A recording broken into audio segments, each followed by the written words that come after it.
Dan bahasan kita pada pertemuan yang berbahagia ini, insyaallah taala sebagaimana tadi disampaikan oleh Ustaz, kita akan membahas beberapa ayat dari ayat-ayat surah Al-Maidah, dari ayat 27 sampai ke 31. 27 sampai 31 yang membahas mengenai kedua anak Adam alaihi salatu wassalam. Jadi kita berikan judul hikmah dan ibrah dari peristiwa Qabil dan Habil. Silakan yang membawa Quran boleh dibuka Qurannya biar lebih pas bisa melihat ayat-ayat langsung daripada ayat-ayat tersebut. Allah Ta'ala berfirman, A'udzu billahi minasyaitonir rajim, wadlu 'alaihim naba abnai adama bil haqq. Bacakan kepada mereka. Ini perintah Allah kepada Nabi kita Muhammad sallallahu alaihi wasallam, wahai Muhammad, bacakan, ceritakan nama abnai Adam, kisah, berita, cerita kedua anak Adam alaihi salam dengan benar. Jadi kalau yang Allah memerintahkan kisahnya dari Allah, maka kisahnya benar. Ini kisah yang diceritakan oleh Allah dalam Al-Qur'an. Id qarraba qurbanan, ketika mereka diperintahkan oleh Allah untuk berkorban. Fatukubbila min ahadihima, satu di antaranya diterima, berarti walam yutaqabbal minal akhar, dan yang satunya tidak diterima. Yang diterima dari anak Adam yang bernama Habil, yang tidak diterima dari anak Adam yang bernama Qabil. Inilah awal daripada kisah yang kita akan bahas di dalamnya. Sebagai mukadimah, Adam alaihi salatu wassalam, sebagaimana kita ketahui bersama, beliau adalah Abul Bashar, bapaknya manusia. Beliaulah manusia pilihan Allah yang diciptakan dengan kedua tangan Allah Subhanahu wa taala, bahkan yang sempat masuk ke dalam surga. Dalam beberapa riwayat di dalam surga selama 40 tahun. Karena umur beliau dalam beberapa riwayat juga ikhtilaful ulama, tapi umumnya tidak akan jauh daripada umur beliau 1000 tahun di dalam surga selama 40 tahun alaihi salatu wassalam. Dan kita tahu bersama bahwa Adam alaihi salatu wassalam diciptakan oleh Allah Subhanahu wa taala tanpa bapak dan ibu. Tanpa bapak dan ibu, dan itu merupakan mukjizat, pengkhususan kepada bapaknya para manusia, Adam alaihi salatu wassalam. Beliau diciptakan tanpa ibu, tanpa bapak. Jadi Allah mampu menciptakan manusia tanpa ibu dan bapak dengan kuasa Allah. Jadi proses penciptaan manusia ada dua, dengan kuasa Allah, tanpa bapak dan tanpa ibu bisa. Seperti siapa? Adam. Tanpa ibu tapi ada bapak, ada laki-laki, seperti istrinya Hawa alaihi salatu wassalam. Diciptakan tanpa bapak, ada ibu saja, seperti siapa? Maryam alaihi salatu wassalam. Itu qudratullah, dan qudrat Allah tidak terbatas dengan siapapun. Jika Allah berkehendak maka hanya mengatakan kun fayakun. Idza arada syai'an amran ayyaqula lahu kun fayakun. Jika Allah ingin menghendaki menciptakan sesuatu di muka bumi ini yang terkait dengan kuasa Allah yang bersifat kauniyah, penciptaan, maka Allah yang mengatakan kun, jadilah, maka fayakun, maka jadilah. Bahkan dikatakan sebelum kafnya mengkenun, maka sudah jadi apa yang diperintahkan oleh Allah Subhanahu wa taala. Kemudian yang jadi pertanyaan, kemudian Nabi Adam itu dari apa diciptakan? Walaupun kita tidak akan membahas lebih detail mengenai Adam, tapi kita akan bahas adalah mengenai dua anak Adam alaihissalam. Sebagai mukadimah, dalam Quran dan dalam hadis yang sahih, kita ambil saja dari hadis Nabi Muhammad sallallahu alaihi wasallam, hadis yang ma'ruf dengan banyak riwayat. Kita ambil dari riwayat Imam Ahmad dalam musnadnya. Diriwayatkan dari Nabi Muhammad sallallahu alaihi wasallam, "Innallaha khalaqa Adama min qabdatin qabadaha min jamil ard." Allah menciptakan Adam alaihi salatu wasallam dengan genggaman dari genggaman-genggaman seluruh tanah. Jadi Allah menciptakan Nabi Adam itu dari tanah asalnya. Tanahnya dari mana? Dari seluruh tanah-tanah yang ada di muka bumi ini, dengan genggaman Allah Subhanahu wa taala, sesuai dengan kemuliaan Allah yang tidak sama dengan makhluknya. Begitulah hadis. Begitulah kalimat hadis. Kemudian Rasulullah mengatakan, jadi tanah itu mungkin ada sebagian dari ciptaan, dari unsur Nabi Adam, ada mungkin dari Asia, ada mungkin dari Afrika, ada mungkin juga dari Eropa, dari Australia dan lain sebagainya. Kemudian Nabi Muhammad SAW mengatakan, faja'a banu Adam ala qadril arsh. Maka datanglah anak cicitnya Adam alaihissalam itu, dohirnya, kulitnya sesuai dari unsur tanah mereka berasal. Faja'a minhum abyad. Jika tanah asalnya berwarna putih, maka akan lahir dari keturunan Nabi Adam warnanya putih. Siapa yang warna putih di dunia ini manusia? Eropa, mungkin ya dianggap putih. Anggaplah orang Eropa. Fal ahmar, yang kemerah-merahan. Orang-orang Rusia itu kalau dia lagi musim panas, datang ke negara panas jadi merah, saya lihat. Mungkin itu yang dimaksud. Wal aswad, mungkin orang Afrika. Dan mungkin ada yang di antara keduanya, merah dan agak kecoklat-coklatan, sawo mateng, mungkin orang Asia. Kita semuanya. Wal khabisu wat thayyib, ada yang baik dan ada yang buruk. Itu kata Nabi Muhammad sallallahu alaihi wasallam. Maka dari sini dapat disimpulkan bahwa Nabi Adam diciptakan dari tanah, dibentuk langsung oleh Allah Subhanahu wa taala, kemudian ditukan ruh. Kemudian baru dimasukkan ke dalam surga. Kemudian diciptakan darinya Hawa alaihi salatu wassalam. Itulah bapak kita Adam alaihi salatu wassalam. Maka asal manusia tercipta dari tanah. Makna yang pertama adalah makna yang tadi disebutkan. Makna yang kedua, manusia diciptakan dari tanah adalah bahwa unsur manusia itu kan sesungguhnya dari cairan yang dititipkan oleh bapak kita. Dan cairan tersebut dari mana asalnya? Dari saripati makanan. Saripati makanan dari mana asalnya? Dari tanah juga. Maka sama juga dari tanah. Itu juga sama maknanya dari tanah. Dari tanah diciptakan, maka ke tanah pula kita akan dikembalikan. Dari tanah pula kita akan dibangkitkan taratan ukhra, untuk yang kedua kali, sebagaimana firman Allah Subhanahu wa taala. Setelah Nabi Adam dan Hawa alaihissalatu wassalam melanggar peraturan Allah di surga, Allah mengatakan, tinggallah di surga, wa kula minhuma haitsu syi'tuma. Makanlah dan minumlah kalian di surga, Adam dan Hawa, terserah kalian berdua. Wala taqraba hadhihi syajarata fatakuna minal khasirin. Tapi ingat, boleh makan silakan, boleh minum apa sih yang kamu mau berdua. Tapi jangan kau dekati satu pohon ini. Kalian akan menjadi orang yang khasir, orang yang rugi. Setelah dibisik oleh iblis yang masuk dalam surga ilegal, tanpa paspor, tanpa izin, tanpa visa masuk ke dalam surga. Dibiarkan Allah, memang tujuan untuk menguji Adam alaihissalatu wassalam dan istrinya. Maka Nabi Adam dan Hawa memakan buah yang dilarang, bukan hanya mendekati, bahkan memakannya.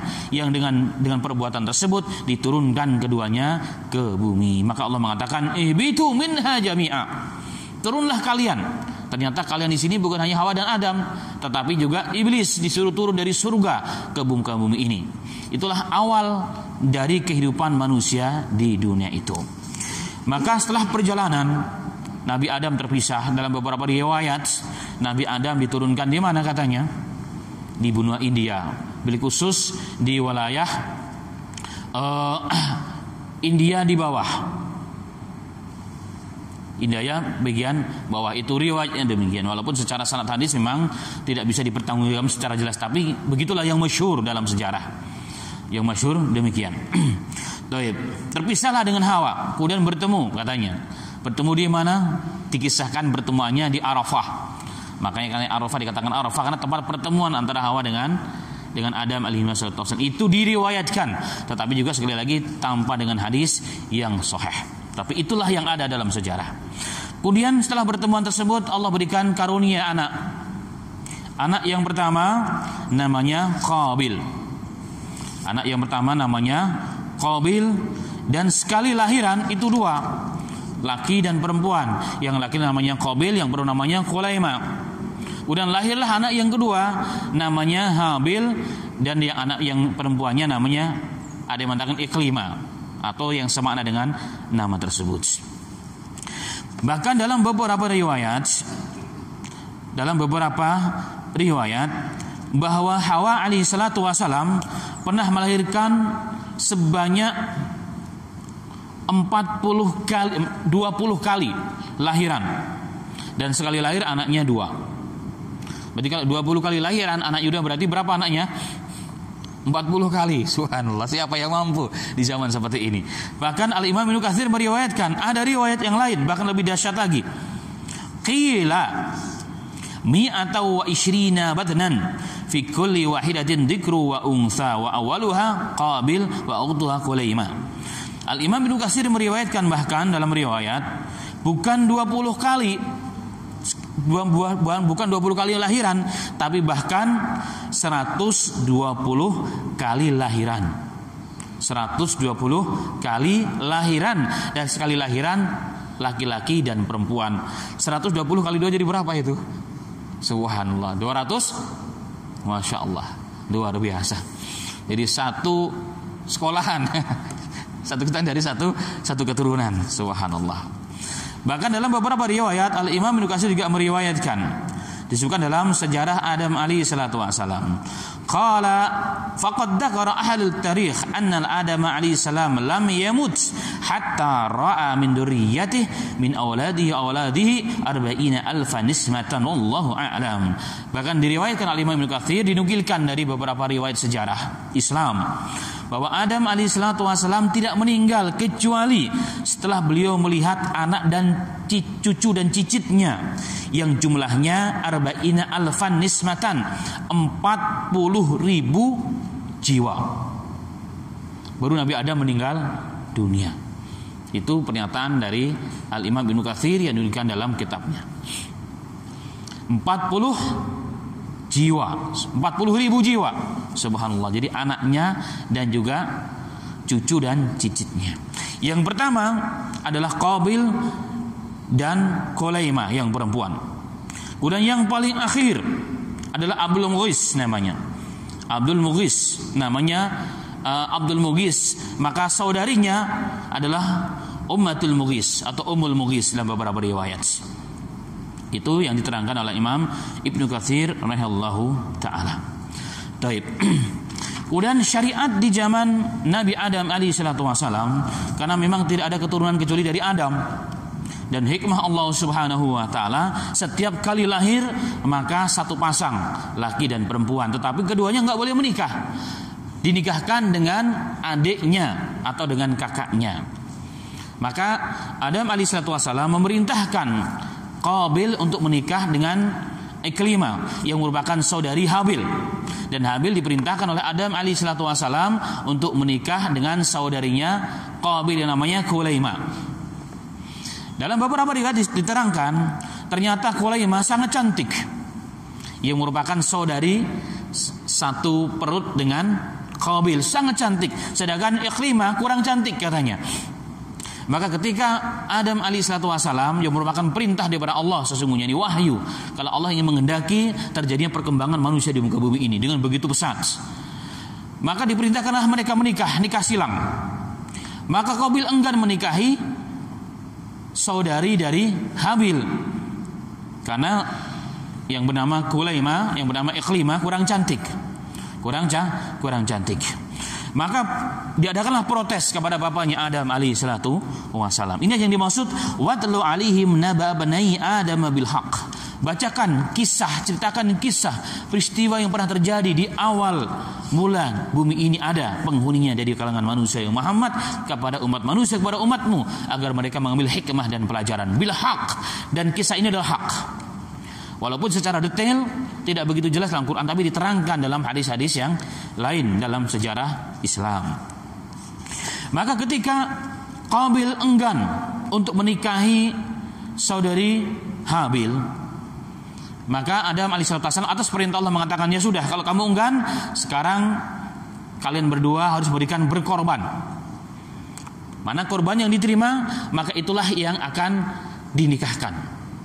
Jadi siapa yang akan berkorban dan siapa yang diterima oleh Allah, maka akan dinikahkan. Dan saat itu korban yang diterima itu tandanya adalah datang api dari langit dan akan memakan korban tersebut. Berarti diterima korbannya baik dan ikhlas, dan halal barang yang dikorbankan tersebut. Dalam riwayat,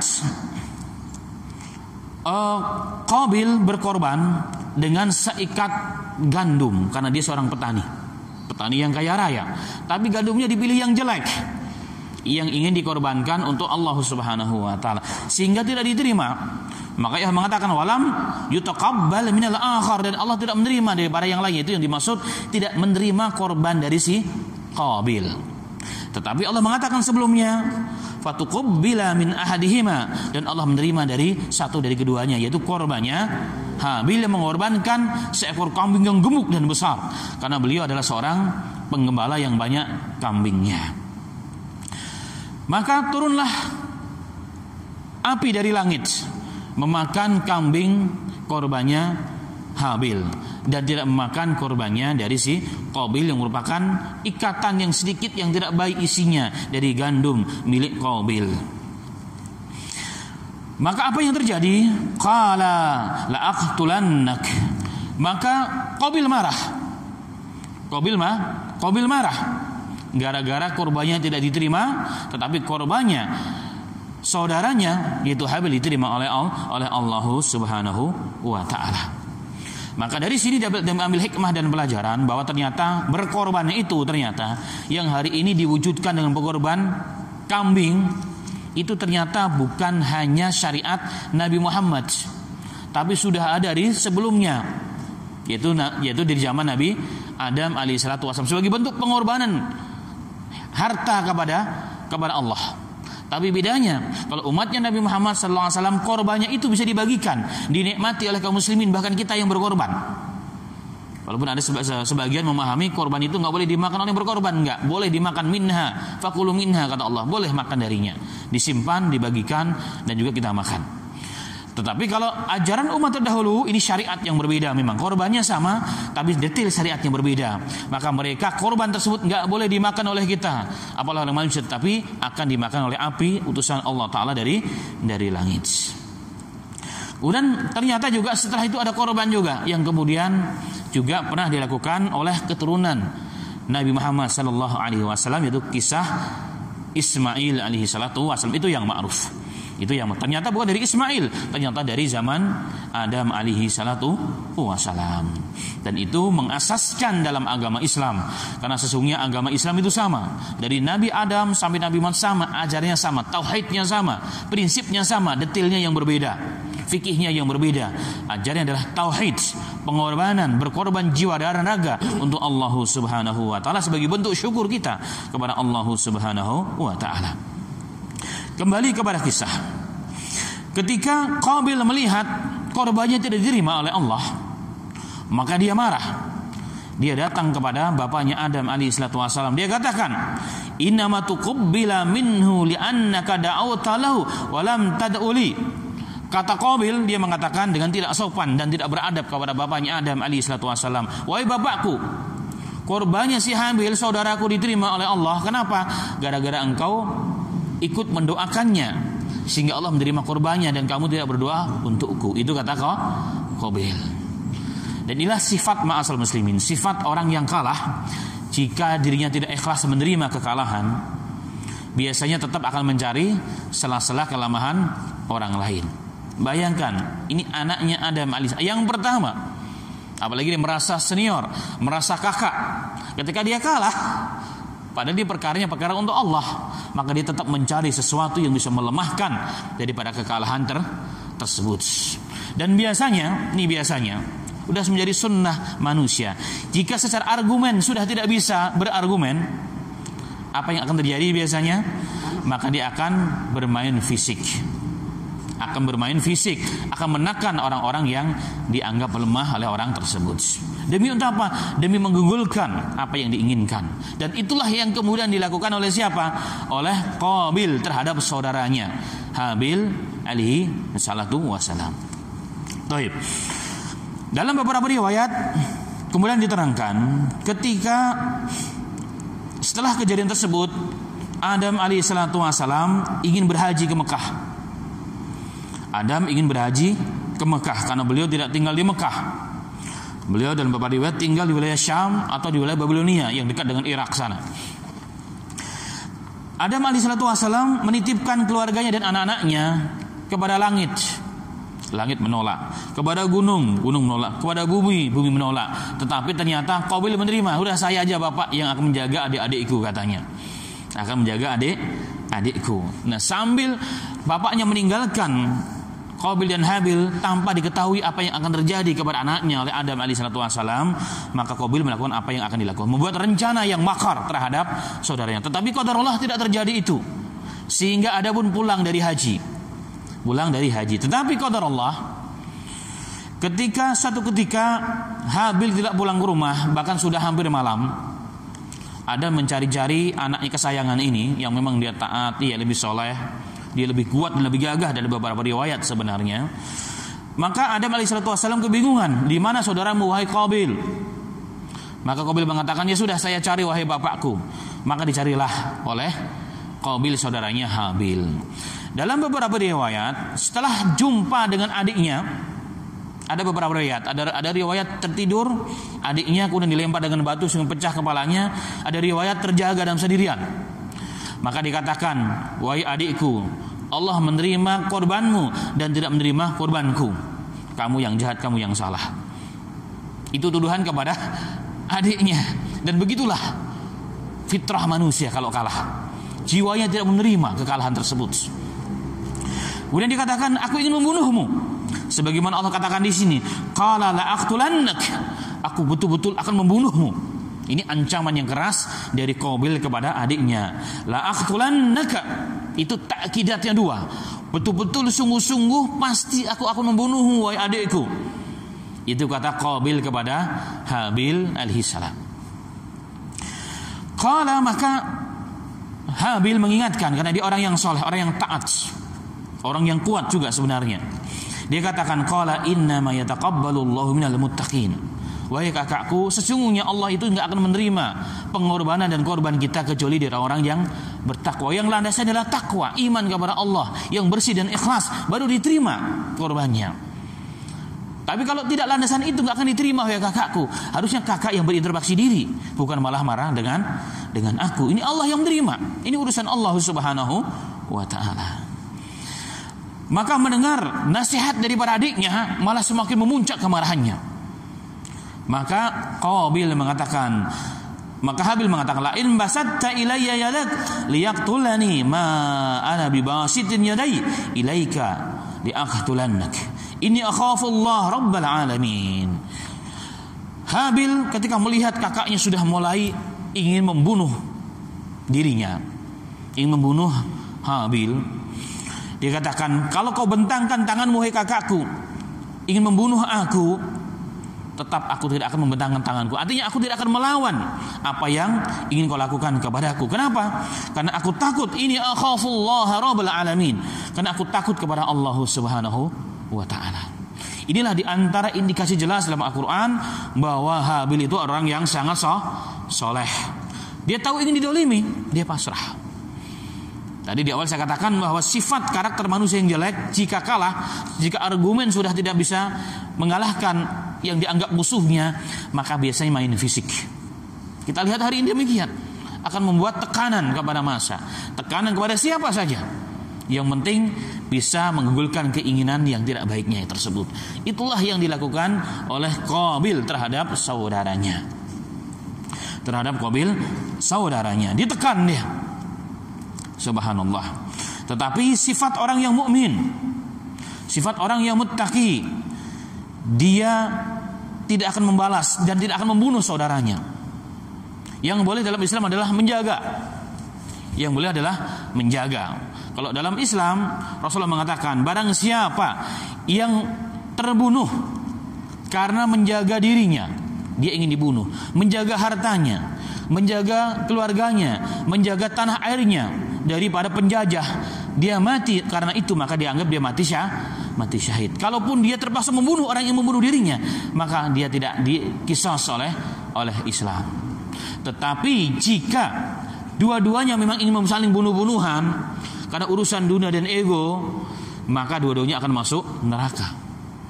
Makanya Nabi Muhammad sallallahu alaihi wasallam pernah bersabda dalam hadis yang sahih bahwa idza tawajjaha muslimani bi sayfihima faqatilu wal maqtul finnar. Qalu ya Rasulullah hadzal qatil fama balul maqtul? Qala innahu kana harisan ala qatli sahibih. Hadis sahih. Nabi Muhammad sallallahu alaihi wasallam pernah bersabda, jika dua orang muslim sudah berhadapan, kedua-duanya telah menghunus pedangnya atau ingin membunuh kedua-duanya, maka Rasulullah mengatakan yang dibunuh atau yang membunuh dua-duanya masuk neraka. Yang membunuh dan dibunuh dua-duanya masuk neraka. Maka sahabat bertanya, ya Rasulullah, jika orang yang membunuh masuk neraka, kami paham dan kami yakin dan itu masuk akal bagi kami. Lalu bagaimana orang yang dibunuh didolimi kok masuk neraka juga ya Rasulullah? Apa kata Nabi Muhammad sallallahu alaihi wasallam? Oh iya, karena Allah tidak melihat dawahirnya, tapi melihat hati dan niatnya. Kana harisan ala qatli sahibihi. Yang dibunuh pun sesungguhnya awalnya dia berkeinginan ingin membunuh temannya, hanya kedahuluan. Takdir Allah mendahulinya, maka niatnya pun tidak baik membunuh juga, tapi qadar Allah dia terbunuh duluan, maka dua-duanya masuk neraka. Nah, ini difahami betul hadis ini mungkin oleh Habil alaihi salatu wasallam, sehingga tidak mau diambil risiko. Ya sudah, kalau kakak ingin bunuh saya silahkan bunuh, saya tidak akan melawan. Kenapa? Ini akhafullah rabbal alamin, karena aku takut dengan Tuhan semesta alam ingin mengazab aku kelak di akhiratnya Allah subhanahu wa ta'ala. Dan ternyata itulah pembunuhan pertama, pertumpahan darah yang ditumpahkan oleh seorang manusia, oleh Qabil atas saudaranya gara-gara urusan jodoh, gara-gara urusan perempuan oleh Qabil terhadap adiknya Habil. Itulah pertumpahan darah pertama di muka bumi ini. Makanya dalam kisah ini Nabi Muhammad sallallahu alaihi wasallam berkomentar, la tuqtalu nafsun dulman ila kana ala ibni adam awwali kiflun min damiha li'annahu kana awala man sana qatla. Wal hadis sahih. Rasulullah mengatakan, tidaklah terbunuh seorang jiwa dengan cara zalim di muka bumi ini. Tidaklah terbunuh seorang jiwa siapa saja secara zalim, dibunuh dengan cara zalim tanpa dengan hak yang dibolehkan. Illa kana li ibni adam awwali kiflun min damiha, kecuali dosa pembunuhan tersebut juga akan sampai kepada salah seorang dari anaknya Adam. Yang dimaksud siapa? Qabil, yang telah membunuh adiknya Habil. Rasulullah mengatakan, li'annahu kana awwala man sana qatla, karena Qabil lah orang pertama kali, manusia pertama kali di muka bumi ini yang mencontohkan, yang mengawali pembunuhan secara zalim terhadap sesama manusia, bahkan sesama muslim, karena kedua-duanya tadi beriman kepada Allah sesungguhnya. Maka hari ini jika ada orang terbunuh, maka Qabil menerima dosanya juga, siapapun, seberapa banyak apapun. Dan kita lihat hari ini, kalau kita hitung ma'asal muslimin secara matematika, sudah berapa juta manusia, bahkan berapa miliar manusia terbunuh secara zalim. Maka yang menanggung utama kali siapa? Qabil, karena dialah yang mencontohkan. Dari situlah ma'asal muslimin, maka muncullah istilah dosa jariyah. Kalau ada pahala jariyah dengan wakaf, dengan zakat, dengan sedekah, maka ingat itu pahala mengalir sampai hari kiamat. Ada juga ternyata dosa jariyah, yakni apa? Perbuatan yang kita lakukan yang tidak baik, kemudian dicontoh oleh orang lain, sampai anak cucu sampai hari kiamat, maka kita sudah masuk kubur pun kita akan mendapatkan dosa jariyah tersebut. Wa iyadzubillah, naudzubillah min dzalika.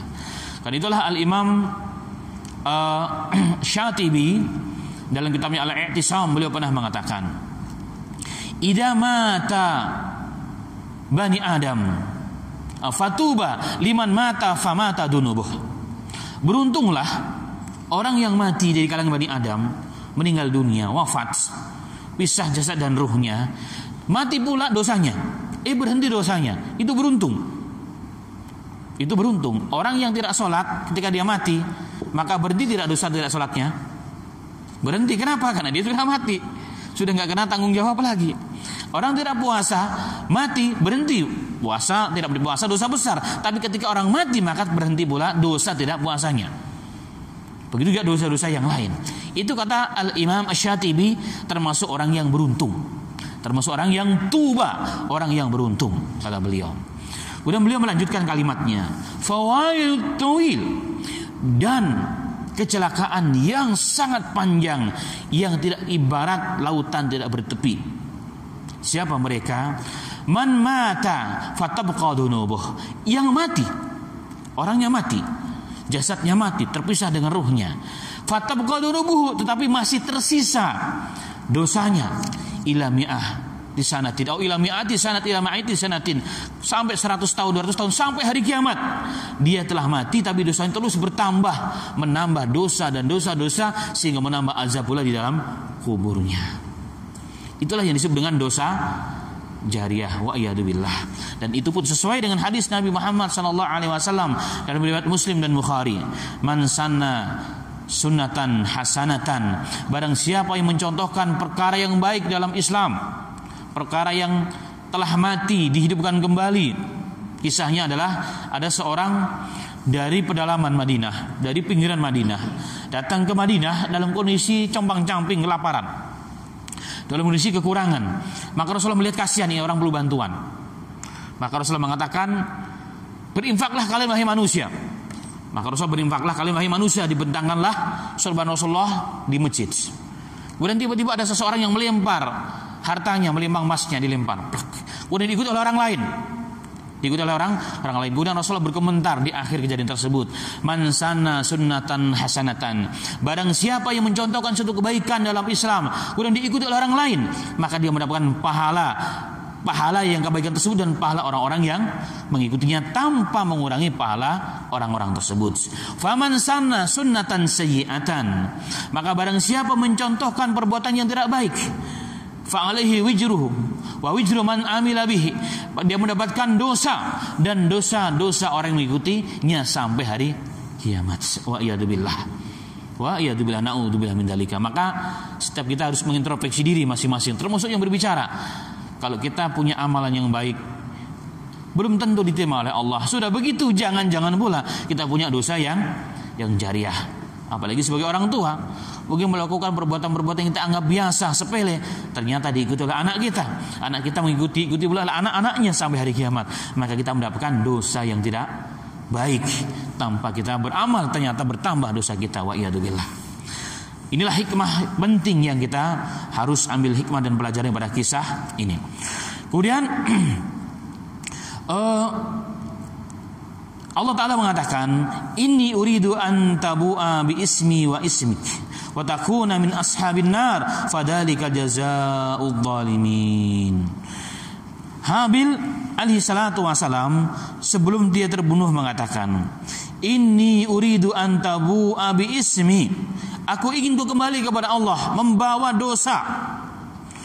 dosaku dan juga dosamu karena engkau telah membunuh aku, wahai kakakku Qabil. Fatakuna min ashabin nar, kemudian engkau akan menjadi ahli neraka. Dan ini jelas bahwa pembunuhan salah satu dosa besar yang akan menyeret pembunuhnya ke dalam api neraka. Dalam Quran bahkan dikatakan, man qatala mu'minan muta'ammidan fajazaa'uhu jahannam khalidina fiha. Barang siapa yang membunuh seorang mukmin dengan sengaja tanpa dengan sebab Islam yang membolehkan, maka dia masuk neraka selama-lamanya.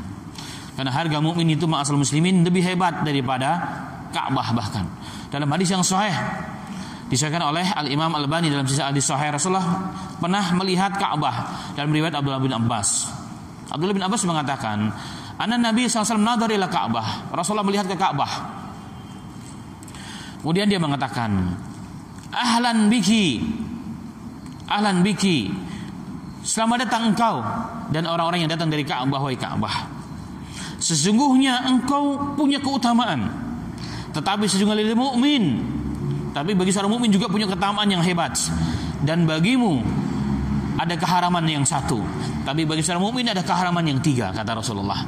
Yang pertama, seorang mukmin diharamkan darahnya ditumpahkan kecuali jika dengan hak. Apa itu hak Islam? Hak Islam itu orang yang membunuh maka dibunuh, namanya qisas. Satu orang membunuh dengan sengaja, ada saksinya, ada buktinya, maka akan dibunuh. Namanya qisas. Satu orang membunuh 1000 orang, dia tetap dibunuh. Dia tetap dibunuh. 1000 orang bunuh satu, 1000 orang dibunuh. Itu dalam fikih Islam. Yang kedua, jika orang murtad dan tertangkap, maka dibunuh dalam Islam. Jika ada pemerintahan Islam, tetapi ini syaratnya. Yang berikutnya adalah orang yang berzina dan sudah punya pasangan, maka dibunuh dengan dirajam, dimasukkan ke dalam tanah, separuh badan dilempari dengan batu sampai mati. Itu hukum Islam. Kemudian orang yang melakukan homoseksual, fa'il dan maf'ul dua-duanya, dibunuh. Tapi dibunuhnya bukan hanya dengan pedang. Kalau menurut pendapat Abdullah bin Abbas, dilempar dari tempat yang paling tinggi negara itu, dilempar, dijorokin ke bawah, kemudian dilempari dengan batu sampai meninggal dunia. Yang berikutnya juga orang ahli sihir, para dukun, mereka hukumannya adalah darbus saif, dipenggal. Tetapi ingat, yang memenggal siapa membunuh adalah pemerintah sah dalam Islam, jika itu ada. Kalau tidak ada, maka tidak bisa ditegakkan hukum-hukum tersebut. Nah, kembali kepada maksud. Maka manusia seorang mukmin itu lebih mulia daripada Ka'bah. Kenapa? Karena diharamkan darahnya ditumpahkan, diharamkan hartanya diambil tanpa dengan hak.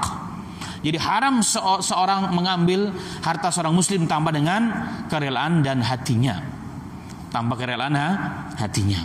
Karena mereka akan dituntut kelak di akhiratnya Allah Subhanahu wa taala. Yang ketiga adalah apa? Yang ketiga adalah haram untuk bersuuzon. Haram untuk bersuuzon itu diharamkan dalam Islam. Baik. Itulah kemuliaan seorang mukmin di sisi Allah Subhanahu wa taala. Makanya Habil alaihissalam dia mengatakan, jika kau ingin bunuh aku, bunuhlah aku, wahai kakakku, tapi engkau akan membawa dosamu dan dosaku juga ke dalam akhirat, masuk dalam nerakanya Allah Subhanahu wa taala. Dan ini dalil bahwa di zaman Nabi Adam pun sudah diajarkan akidah tentang adanya neraka dan surga. Kemudian Allah mengatakan, fadzalika jazaa'udz dzalimin, dan neraka itu adalah balasan bagi orang-orang yang zalim. Maka salah satu akidah Ahlussunnah wal Jamaah bahwa neraka itu adalah darul jaza. Neraka itu adalah tempat untuk menerima balasan. Orang masuk surga dengan rahmat Allah. Orang masuk surga bukan dengan amalnya. Aisyah mengatakan, wala anta ya Rasulullah, engkau juga ya Rasulullah. Ya, saya pun juga demikian, saya tidak akan masuk surga itu dengan rahmat Allah. Dan orang masuk neraka itu karena keadilan Allah. Jadi orang masuk neraka itu karena keadaan Allah, bukan karena kezaliman Allah Subhanahu wa taala. Maka kalau dia zalim, dia sendiri yang zalim karena dia telah melakukan perbuatan yang dosa, bahkan dosa besar di dunia ini. Kemudian Allah mengatakan, wa tawat lahu nafsuhu qatla akhihi faqatalahu fa asbaha minal khasirin. Maka Allah bercerita, Qabil dia memang bernafsu untuk membunuh saudaranya Habil karena menghalanginya untuk bisa nikah dengan saudari kembarnya. Kalau Habil masih hidup, maka dia akan menghalangi pernikahan antara dia dengan Qulaima yang merupakan saudara kembarnya, satu kali lahiran, sekali berojolan. Maka dibunuhlah saudaranya, yaitu Habil dibunuh oleh Qabil. Fa asbaha minal khasirin, maka kemudian dia termasuk orang yang rugi. Dan dia bingung. Dalam kitab ini ditulis oleh Imam Ibnu Katsir, setelah membunuh dia bingung apa yang harus dilakukan. Nah, cara pembunuhan tadi ada beberapa. Katanya dengan batu dilempar kepalanya dengan batu pecah kepalanya. Ada yang mengatakan dipukul dengan besi tanpa dilawan oleh Habil. Apapun kejadian sebab kematiannya, yang jelas Habil tidak melawan. Maka setelah meninggal dunia, Qabil bingung. Mau diapain ini? Ini jenazah saudaraku. Mau diapain? Dalam beberapa riwayat, tapi riwayatnya memang tidak ada kejelasan hadis yang sahih. Bahkan jenazahnya dipikul di punggungnya selama 100 tahun katanya. Ada yang mengatakan 50, ada yang mengatakan 200 tahun dipikul di punggungnya dan tidak busuk saat itu. Karena dia orang yang baik.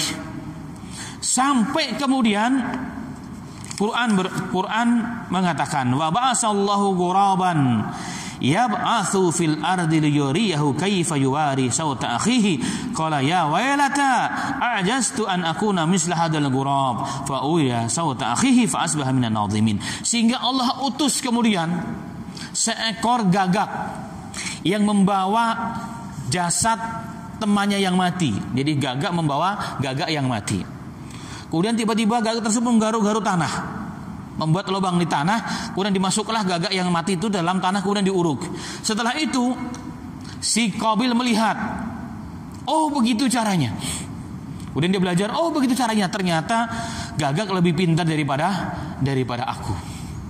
Kemudian Qabil pun menirukan cara gagak, maka digalilah tanah, kemudian dimasukkanlah jasad Habil alaihissalam ke dalam tanah tersebut, kemudian ditutup. Dia katakan, oh ternyata aku lebih bodoh daripada seekor gagak. Karena memang belum ada cara waktu itu, belum ada proses pematian dan proses pemakaman seorang manusia yang meninggal dunia. Maka Qabil menjadi orang yang rugi, disebutkan oleh Allah Subhanahu wa taala. Kemudian ma'asal muslimin rahimani wa rahimakumullah. Dalam beberapa riwayat sejarah, Adam alaihissalam kemudian pun tahu kejadian tersebut. Maka Adam menjadi orang yang sangat sedih karena Adam sangat sayang kepada Habil. Habil orang yang soleh, orang yang kaya, yang baik hati. Dia pun lebih kuat sesungguhnya daripada kakaknya Qabil, tapi dia tidak melawan. Sehingga ada beberapa syair yang muncul yang menceritakan bagaimana kesedihan Adam alaihissalatu wassalam. Tapi syair tersebut tidak ada riwayat yang sahih. Tidak ada riwayat yang sahih. Dalam beberapa riwayat, setelah terjadi pembunuhan tersebut, Allah percepat azabnya di dunia kepada pembunuh, jadi kepada Qabil. Di sini diterangkan bahwa Allah fa'ulliqat saquhu ila fakhirih faju'ila wajhu ila samsi kayfama darat tankilan bihi wa ta'jilan li dambihi wa baghihi wa sadi di akhihi wa abawihi. Maka Allah langsung percepat azabnya, hukuman di dunia sebelum di akhirat. Jadi hukuman di dunia sebelum di akhirat. Bagaimana? Betisnya nempel dengan pahanya. Betisnya nempel dengan pahanya, dan kemanapun dia menghadap, maka ujungnya dia akan melihat matahari. Sampai sekian lama, sekian waktu lamanya. Maka ini menjadi azab khusus bagi Qabil yang telah membunuh saudaranya dengan kejam dan keji. Sebagai apa? Balasan dari Allah atas hasadnya, atas iri hatinya, atas kesombongannya, nafsunya terhadap sesuatu yang tidak diperbolehkan dalam agama Allah Subhanahu wa taala. Ternyata dalam hadis yang sahih pun diriwayatkan. Dalam riwayat Tirmidzi, Imam Ahmad dengan sanad yang sahih, Nabi Muhammad SAW pernah mengatakan, "Ma min dambin azdaru ayu ajjilallahu uqubatahu fid dunya ma'a ma yadakhiru li sahibihi fil akhirati minal bayaki wa qati'atir rahim." Rasul mengatakan, tidak ada dosa yang paling cepat akan dipercepat balasannya di dunia ini dengan azab yang berikutnya yang telah disimpan di akhirat. Artinya apa? Ada dosa yang akan mendapatkan balasan langsung di dunia, cash di dunia, ditambah lagi dengan azabnya di akhirat. Rasul mengatakan, yaitu apa? Minal baghi. Jadi orang yang melakukan bagho. Bagho itu melakukan perbuatan yang melampaui batas. Perbuatan yang melampaui batas, kesenang-wenangan. Kalau orang udah sewenang-wenang karena merasa kuat, merasa berkuasa, maka tunggu azabnya di dunia sebelum di akhirat. Yang kedua, kata Rasulullah, wa qati'atir rahim, orang yang memutuskan hubungan silaturahim. Silaturahim atau silaturahmi itu juga akan dipercepat hukuman di dunia sebelum di akhirnya Allah Subhanahu wa taala. Wa iyadu billah. Wa iyadu billah wa na'udzu billahi min dzalika. Dari kisah hadis ini dan ayat ini, ma'asal muslimin rahimani wa rahimakumullah, maka juga diambil satu pelajaran. Ternyata betul sabda Nabi Muhammad sallallahu alaihi wasallam bahwa likulli ummatin fitnah. Setiap umat itu punya fitnah. Dan ternyata fitnah ini adalah fitnah umat Nabi Muhammad ada dua. Al-malu wan nisa. Harta dan juga wanita bagi laki-laki. Itu fitnah terbesar, dan ternyata itu juga fitnah yang menjadikan terbunuhnya Habil, anak daripada Adam alaihissalam, dibunuh oleh kakaknya gara-gara wanita. La haula wala quwata illa billahil alil azim. Itulah ma'asal muslimin rahimani wa rahimakumullah. Dan Allah pun telah mengisyaratkan dalam surah Ali Imran, "Zuyyina lin-nasi hubbus syahawati minan nisa' wal banin." Allah memperindah pandangan bagi manusia di dunia ini kepada perempuan, anak-anak, harta benda dari emas dan perak, tunggangan dan seterusnya. Maka Nabi Muhammad SAW mengatakan, "Ad-dunya mata'un wa khairul mata' al-mar'atu sholihah." Dunia itu perhiasan, maka beruntunglah orang yang mendapat sebaik-baik perhiasan, yaitu wanita yang solehah. Karena itu ma'asyiral muslimin rahimani wa rahimakumullah, ayat ini dan kisah pada surah Al-Maidah ini merupakan pelajaran penting bagi kita semuanya, bahwa ternyata setiap manusia itu punya ujiannya masing-masing. Ujiannya masing-masing. Setiap zaman ada ujiannya masing-masing sesuai dengan tingkat keimanan dan keyakinannya kepada Allah Subhanahu wa taala. Tidak ada manusia yang hidup tanpa ujian, pasti ada. Pasti ada. Ujian Habil tadi telah kita dengarkan. Ujian Nabi Muhammad lain lagi. Ujian kita juga ada. Dan tidak pernah ujian itu lepas daripada manusia. Kenapa? Sesungguhnya ujian itu adalah meningkatkan kelas seseorang. Makanya kalau orang mengatakan, Ustadz, sering orang bertanya, Ustadz, dosa apa yang kulakukan hari ini? Perasaan saya jadi karyawan yang baik, nggak pernah telat, nggak pernah korupsi, nggak pernah berkhianat, tapi ujian terus menerus beruntun kepadaku. Dosa apa yang kulakukan? Subhanallah. Sering orang bertanya seperti itu. Padahal ma'asyiral muslimin, kalau kita merasa tidak punya dosa, alhamdulillah, hebat itu orang. Tapi ujian itu pasti untuk meningkatkan apa? Meningkatkan kelas kita. Nabi Muhammad pernah ditanya dalam Musnad Imam Ahmad, "Ya Rasulullah, ayun nasi asyadul bala?" Ya Rasulullah, siapakah manusia yang paling berat azabnya? Maka Nabi Muhammad SAW mengatakan, al-anbiya, para nabi. Summaladina yalunahum. Kemudian orang yang dekat dengan Nabi, Dalam riwayat, para nabi, kemudian para alim ulama, kemudian orang-orang yang soleh. Jadi mereka lah manusia yang paling berat azabnya sesungguhnya. Adabnya paling berat. Bagaimana Adam kita lihat tadi, mendapat ujian, anaknya berantem dan saling bunuh-bunuhan. Adakah ujian lebih berat daripada itu? Tidak ada. Rasulullah mengatakan manusia itu akan diuji sesuai dengan tingkat keimanan dan keyakinannya. Jika imannya kuat, agamanya kuat, ujiannya semakin berat. Jika imannya lemah, agamanya lemah, maka ujian pun akan turun. Tapi terkadang yang membedakan kita dengan orang-orang yang kuat imannya adalah apa? Cara pandang dan sikap kita terhadap ujian tersebut. Kalau mereka ridho dengan ujian itu, mereka menganggap ujian itu adalah sunnatullah, ingin menguji keimanan saya. Tapi kalau kita merasa ujian itu memang suatu ketidakadilan, sehingga kita merasakan tidak ada manusia yang mendapat ujian seberat aku. Padahal jelas mereka ujiannya sangat berat, tapi mereka ridho dengan ujian tersebut.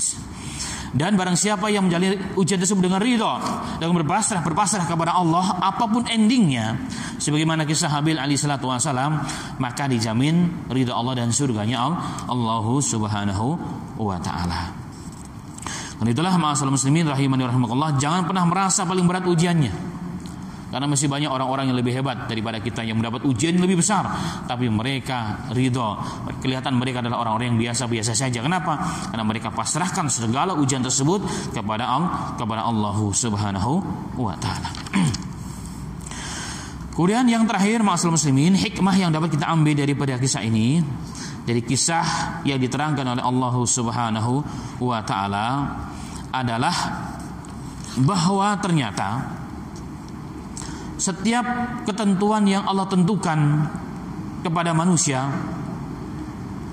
jika kita tidak ridho, jika kita tidak pasrah dan qanaah dengan takdir dan pembagian Allah tersebut, akan membawa kita kepada kebinasaan. Ini hikmah yang paling besar.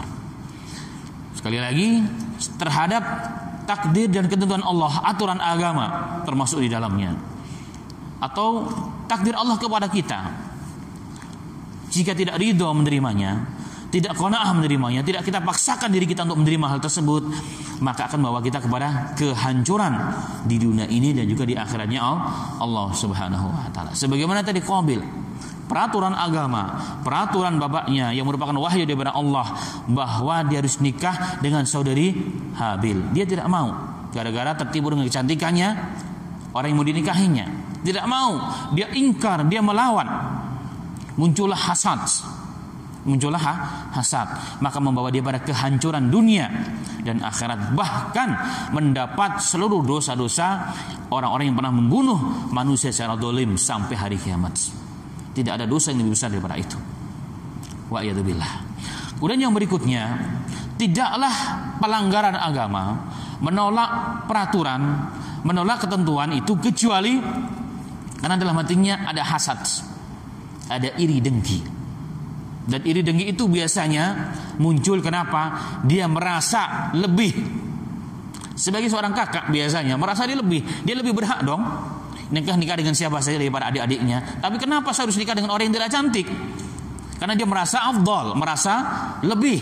Itulah yang menyeret iblis yang dulu namanya Azazil, dari golongan ahlu langit, ahlu sama, menjadi makhluk yang terhina sampai hari kiamat, menjadi iblis namanya. Gara-gara apa? Gara-gara saya merasa senioritas, merasa lebih daripada Adam alaihissalatu wassalam. Dia katakan, ana khairu minhu, ya Rabb, aku lebih baik daripada Adam.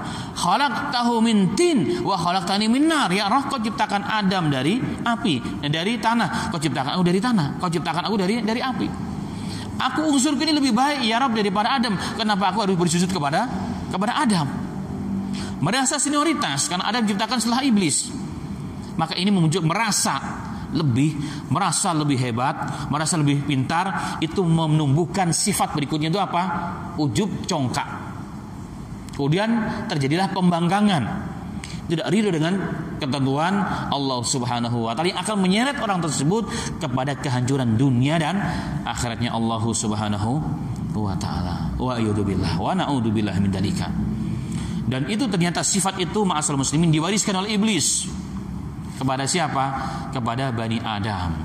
Karena memang iblis ingin mengajak Bani Adam sebanyak-banyaknya nemeni dia ke dalam nerakanya Allah Subhanahu wa taala. Dan itu telah janji iblis di hadapan Allah, dan Allah mengatakan silahkan. Kata iblis, la guyanahum ajmain, akan ganggu keturunan Adam sampai hari kiamat. Kata Allah, silahkan ganggu mereka, tapi kau tidak akan mampu mengganggu orang-orang yang mukhlis, orang-orang yang ikhlas dalam setiap amal, yang ridho dengan segala ketentuan dan takdir Allah Subhanahu wa taala. Inilah hal yang sangat penting, pelajaran yang penting pada hari ini. Berarti itu disebut dengan babut takdir, iman kepada takdir. Bab ini masuk kepada bab mengenai al-imanu bi takdir, iman dengan takdir Allah Subhanahu wa taala. Bahwa salah satu syarat iman harus beriman dengan takdir Allah. Kalau mengatakan takdir yang mana? Takdir yang baik dan buruk itu semua harus kita ridho, itu semua datang dari Allah Subhanahu wa taala. Kemudian apa yang dimaksud dengan takdir baik dan buruk dari Allah? Ulama mengatakan yang dimaksud takdir baik dan buruk dari Allah yang kita harus ridho dengannya adalah baik dan buruk menurut kacamata manusia. Walaupun takdir Allah kepada manusia semuanya baik, tidak ada yang buruk sesungguhnya. Satu contoh, ketika Allah mentakdirkan seseorang itu menjadi orang yang cantik, takdir baik. Tapi ada kalanya manusia dianggap jelek, itu takdir yang buruk menurut manusia. Karena buruk sehingga itu jelek. Ada takdir Allah, seseorang dijadikan orang yang kaya raya, menjadi pejabat, Masya Allah, itu takdir yang baik. Tapi ada takdir yang dianggap buruk oleh manusia, menjadi orang yang miskin papa, sampai sekian tahun gak punya rumah, bahkan rumah pun masih ngontrak, contohnya. Ini dianggap takdir apa? Takdir buruk. Walaupun menurut Allah itu lebih baik menurut ilmu Allah. Nah, kita harus beriman bahwa ketika aku menjadi kaya ataupun miskin, cantik ataupun buruk, laki ataupun perempuan, dimanapun aku berada, itu takdir terbaik menurut Allah bagiku sebenarnya. Itu yang harus kita imani. Makalah muncul istilah al-khairu khairatullahi. Sesungguhnya kebaikan yang hakiki itu adalah bukan kebaikan menurut manusia, bukan kebaikan menurut kacamata kita, tapi kebaikan menurut Allah Subhanahu wa taala. Artinya segala sesuatu yang telah Allah takdirkan itu pasti yang terbaik. Itu yang terbaik jika kita ridho dengannya dan kita pasrah menerimanya. Maka itu menjadi ladang kebaikan bagi kita di dunia dan juga di akhiratnya Allah Subhanahu wa taala. Sebagai gambaran ilustrasi, walaupun ini cerita, tapi kisahnya bisa diambil hikmah dan pelajaran. Dikisahkan ada seorang raja yang mempunyai seorang menteri, di mana menterinya sangat soleh, yang mampu meredam amarah protes daripada rakyat raja tersebut di kerajaan tersebut. Dia katakan kalau ada sesuatu yang menimpa seseorang, maka dikatakan, ingat wahai manusia, sesungguhnya ini ujian. Ujian itu datang dari Allah. Dari Allah, bertakdir Allah. Ingat bahwa kebaikan itu menurut Allah, bukan menurut kita. Satu ketika rajanya sedang berburu atau sedang melakukan satu aktivitas, tiba-tiba terputuslah satu jarinya. Putuslah satu jarinya. Maka si menteri yang saleh tersebut datang untuk meredam sedihnya dan kemarahannya. Dikatakan, wahai raja, ingat, ini tidak terjadi kecuali dari ketentuan Allah, dan ketentuan Allah itu yang terbaik. Ingatlah bahwa al khairu khairatullah, kebaikan itulah kebaikan yang ditentukan oleh Allah Subhanahu wa taala. Bayangkan seorang raja yang berkena musibah, raja yang kuat perkasa, dinasihati oleh seorang menteri seperti itu. Maka muncullah ego raja, ego seorang pemimpin dan penguasa. Maka dia marah, langsung dimasukkan orang tersebut ke dalam penjara tanpa diadili terlebih dahulu, tanpa diketahui kenapa dia masuk penjara atau tidak masuk penjara. Nah, ketika dia masuk penjara, dikatakan di depan pintu penjara, raja, nggak masalah kau penjarakan aku, saya yakin al khairu khairatullah, ini ada takdir Allah dan takdir Allah terbaik menurutku jika itu datang daripada Allah Subhanahu wa taala. Raja nggak pusing kalimat si menteri tersebut. Perjalanan hari berganti tahun dan seterusnya. Satu ketika raja sedang mengadakan perjalanan untuk berburu, karena ada satu kebiasaannya raja adalah berburu di hutan belantara. Biasanya didampingi oleh menteri yang soleh, biasanya. Tapi karena menteri sudah sekian lama masuk penjara, maka dia didampingi oleh orang-orang yang biasa. Dan orang biasa tidak tahu jalan dan strategi, sehingga apa? Membawa rombongan raja tersebut tersesat di sebuah lembah di dalam hutan belantara yang sangat dalam, dan berjumlah mereka dengan para penyembah berhala. Maka mereka semua ditangkap, kisahnya, sehingga mereka satu persatu akan dieksekusi, ingin dibunuh sebagai persembahan bagi tuhan-tuhan para penyembah berhala tersebut. Dan syaratnya, orang yang disembelih yang boleh menjadi sesembahan adalah orang yang secara dohir sempurna fisiknya, tidak dicatat satupun. Maka satu persatu pendamping raja orang yang ganteng-ganteng, orang yang hebat-hebat, satu-satu disembelih. Maka ketika sampai kepada giliran raja, dikatakan, ini paling bagus nih, paling bersih, paling cakep, paling mulus. Coba dicek, ada yang cacat enggak? Ketika dicek ternyata jarinya putus. Maka dikatakan, wah ini nggak bisa, karena jari putus tidak sempurna, tidak layak menjadi sesembahan bagi dewa dan Tuhan kita. Maka dilepas. Setelah dilepas, dia langsung begitu senangnya, langsung lari secepatnya menuju istananya, langsung menuju penjara yang di dalamnya ada seorang menteri tersebut. Langsung dibukakan pintu penjara, langsung dikeluarkan. Sekarang wahai menteri, kamu bebas, katanya. Kamu bebas. Kemudian, ada apa gerangan wahai raja, tiba-tiba kau bebaskan aku tanpa dengan sembarang pernyataan darimu? Kemudian diceritakanlah kisahnya. Kemudian raja tersebut berkisah dan bercerita. Maka si menteri ngangguk-ngangguk kepalanya. Kemudian raja bertanya, tapi ada satu hal wahai menteri yang saya heran sampai sekarang. Kenapa ketika saya masukkan kau dalam penjara tanpa sebab, tanpa pengadilan, gara-gara aku marah, kau katakan aku mengatakan sesuatu yang membuat aku marah, kau katakan tetap hal yang sama, bahwa kebahagiaan itu menurut Allah. Kenapa demikian? Maka si menteri mengatakan, wahai raja, apakah Anda tidak sadar? Sebab Anda selamat itu kenapa? Karena jarinya putus, sehingga Allah selamatkan Anda. Dan seandainya engkau tidak penjarakan aku sekarang di sini dan aku mendampingimu, pasti aku termasuk orang yang salah satu menjadi orang yang jadi tumbal daripada manusia-manusia yang menyembah berhala dan roh-roh yang jahat tersebut. Dia katakan, subhanallah, sadaqta, benar wahai menteri, al khairu khairatullah, bahwa ternyata kebenaran itu kebenaran menurut Allah Subhanahu wa taala. Hari ini ma'asal muslimin, berapa banyak kita menganggap sesuatu itu tidak baik, kita tidak suka. Wa asa an takrahu syai'an wa huwa khairul lakum, tapi Allah mengatakan berapa banyak yang perkara yang tidak baik tersebut ternyata itu baik bagi kita. Begitupun sebaliknya, perkara yang kita anggap baik ternyata tidak baik menurut kita. Quran menceritakan begitu banyak hal ini. Satu contoh yang terakhir adalah kisah Yusuf alaihissalam. Kisah Yusuf untuk proses mengangkat dia menjadi seorang nabi dan menjadi menteri, proses yang sangat menyakitkan. Pertama, dipisahkan daripada bapaknya Yakub alaihissalam yang sangat menyayanginya. Yang kedua, dia harus masuk ke dalam sumur. Yang ketiga, dia dijual oleh seorang pedagang kepada seseorang. Kemudian terakhir, dia menjadi anak angkat dari seorang menteri. Kemudian dia masuk penjara pula, gara-gara dituduh berlaku sesuatu yang tidak baik. Ini proses ternyata. Ternyata proses inilah yang mengangkat Nabi Yusuf kemudian hari menjadi apa? Mempermudah jalan dia menuju tahta sebagai seorang menteri perekonomian di negara Mesir di zaman itu, dan mengangkat dirinya menjadi seorang nabi dan rasul di sisi Allah Subhanahu wa taala. Maka proses ini ma'asyiral muslimin yang harus dilakukan. Nah, hari ini kadang-kadang kita tidak sabar melalui proses itu yang merupakan ternyata ini adalah baik menurut kita. Karena itulah ma'asyiral muslimin rahimani rahimakumullah, jika kita lihat seluruh aturan agama, tidak ada aturan agama itu yang buruk bagi hambanya. Ketika Allah memerintahkan sesuatu terkait dengan agama, terkait dengan apapun urusannya, pasti ada kebaikan dunia dan juga akhirat. Begitupun tidak ada larangan dalam agama ini kecuali membawa kebaikan, kemaslahatan bagi kita semua di dunia dan juga di akhiratnya Allah Subhanahu wa taala. Suatu contoh yang paling gampang, Allah mengharamkan minuman keras bagi muslim. Sedikit ataupun banyaknya haram. Kenapa? Yang pertama, jelas pada khamar tersebut terdapat zat yang dapat menghilangkan akal manusia. Sehingga dikatakan khamar itu al-khamru ummul khawais, adalah induk segala keburukan. Maka orang minum khamar bisa melakukan apa saja, maka Islam melarang. Maka orang yang minum khamar terus menerus, maka dia akan dibunuh terus menerus, dan dia akan masuk nerakanya Allah Subhanahu wa taala. Dikisahkan oleh Nabi Muhammad SAW terjadi di kalangan Bani Israel. Ada seorang wanita yang sangat cinta dengan seorang pemuda. Tapi seorang pemuda tersebut soleh, beda kelas. Satunya tidak tolehah, yang satunya soleh yang laki-laki tersebut.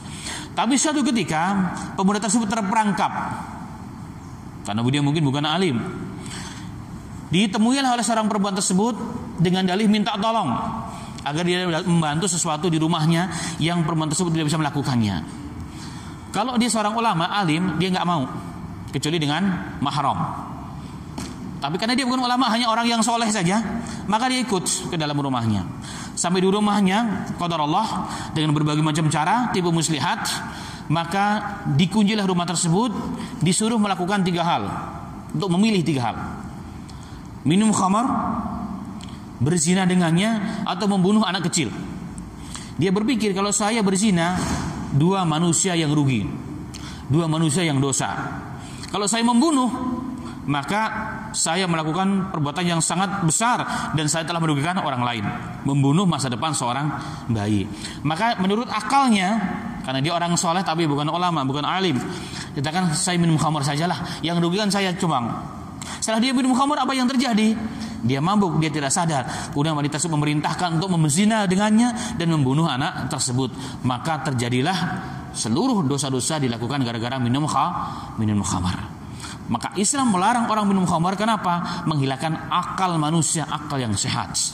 Manfaatnya dunia dan juga di akhiratnya Allah Ta'ala. Dan seluruh peraturan agama Islam, seluruh larangan dalam Islam, semua ada hikmahnya, tidak ada yang tidak. Tetapi terkadang akal dan nafsu manusia yang tidak mau menerimanya. Dan itulah ma'asyiral muslimin rahimani wa rahimakumullah. Nah, kembali kepada kisah awal tentang Habil dan Qabil. Itulah kisah di antara orang-orang yang menerima takdir dan keputusan Allah dan orang-orang yang membangkang dengan keputusan dan peraturan Allah Subhanahu wa taala, yang berujung kepada perbuatan dosa besar, membunuh saudaranya, membunuh adik yang tercintanya gara-gara nafsu dan dosa ingin menikah dengan perempuan yang dianggap lebih pas baginya. Dan itu sesuatu dosa besar dan pelajaran bagi kita semua umat Nabi Muhammad sallallahu alaihi wasallam. Dan ini kisah ini adalah hak karena Allah yang berfirman, maka ini kisah ini adalah bukan hanya sekedar kisah peristiwa tanpa makna dan pelajaran, tapi mengandung hikmah dan pelajaran bagi kita semua. Semoga Allah Ta'ala memberikan kepada kita kekuatan untuk mengambil hikmah dan pelajaran daripada kisah tersebut. Amin amin ya rabbal alamin. Demikian yang bisa disampaikan pada siang yang berbahagia ini, semoga bermanfaat.